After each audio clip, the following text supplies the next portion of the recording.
तो एक खाता खुला के जाटों को गवर्नर बनाया जा रहा है। उसके बाद जो देवीलाल का वक्त आया, वीपी सिंह का जो वक्त आया, उसमें 2 गवर्नर बने थे।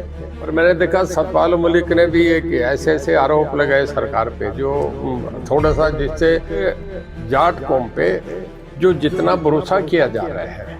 उपराष्ट्रपति का पद बहुत बड़ा है, मेरे ख्याल में पहली बार किसी जाट को ये पोजीशन दी गई है। बिल्कुल गैर विश्वासी क्यों होते जा रहे हैं? हम पे इतना बड़ा प्रधानमंत्री ने भरोसा करा है, इतनी बड़ी पोजीशन पे। फिर अपना ये मानना है कि देखिए, मैंने 1977 में जो चरण सिंह के वक्त देखा कि पहली बार कोई एक जाट गवर्नर बना था। तब 1977 में गवर्नर बनाए थे चंद्रावती देवी को। तो एक खाता खुला के जाटों को गवर्नर बनाया जा रहा है। उसके बाद जो देवीलाल का वक्त आया, वीपी सिंह का जो वक्त आया, उसमें 2 गवर्नर बने थे।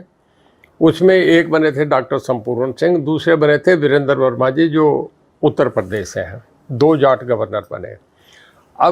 अब इस बात से हम राजी थे कि 3 आदमी, आचार्य देवव्रत जी, धनखड़ साहब को पहले बंगाल के गवर्नर बनाए गए, और तीसरे जो गवर्नर थे वो सतपाल मलिक थे। अब आचार्य देवव्रत जी तो प्राकृतिक खेती में वो अपना गवर्नर का सबसे सीनियर आदमी 8 साल से चल रहे हैं, वो तो कर रहे हैं।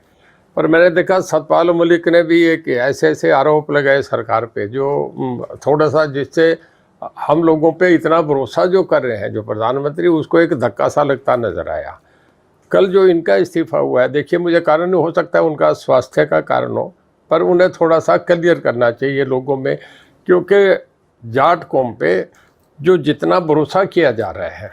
उपराष्ट्रपति का पद बहुत बड़ा है, मेरे ख्याल में पहली बार किसी जाट को ये पोजीशन दी गई है, क्योंकि इससे कौम से संबंधित है। इस करके मैं इस बात को यूँ कह रहा हूँ कि सब लोग परेशान हैं, राजस्थान के भी होंगे, हरियाणा के भी, पंजाब के भी, कि भाई इतने बड़े पद पे हम बिल्कुल गैर विश्वासी क्यों होते जा रहे हैं? हम पे इतना बड़ा प्रधानमंत्री ने भरोसा करा है, इतनी बड़ी पोजीशन पे बनाया है, तो थोड़ा सा धनखड़ साहब को इससे क्लियर करें। हमारे एक पारिवारिक संबंध एक अलग चीज़ है, पर ये ना मेरी बात है ना उनकी बात है, पूरी कौम की बात है।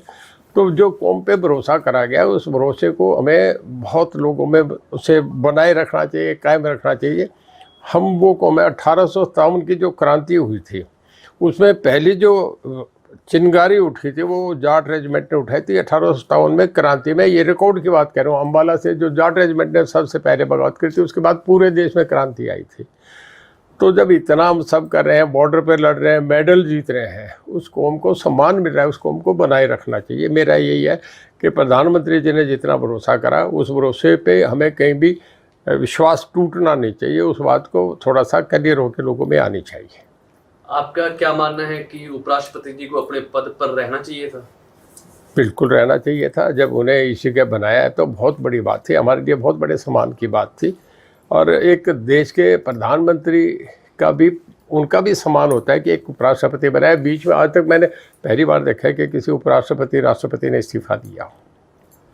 एक बहुत जिसे कहना कॉन्स्टिट्यूशन इतनी बड़ी पोजीशन है, संवैधानिक बहुत बड़ी पोजीशन में ली हुई थी। तो आपको नहीं लगता कि जो सुबह सदन में थे, शाम तक अच्छे थे, स्वास्थ्य कारणों का हवाला दिया जा रहा है, वो तो क्या नहीं लगता इसके पीछे कुछ ना कुछ? वो तो आप डिबेट में सुन रहे हैं, रात बहुत सीनियर जर्नलिस्ट को मैं सुना। ये तो देखिए धनखड़ साहब को जानकारी, इस वक्त मैं नहीं कहूँगा, हो सकता है उनका स्वास्थ्य को, पर जो ये बातें हुई है इस घटना में, जो मीडिया जिस तरीके की बातें कर रहा है, उन्हें ये क्लियर करना चाहिए, क्योंकि इससे परेशान तो हम लोग हो रहे हैं ना कि क्यों ये इस तरीके की बात आ रही है।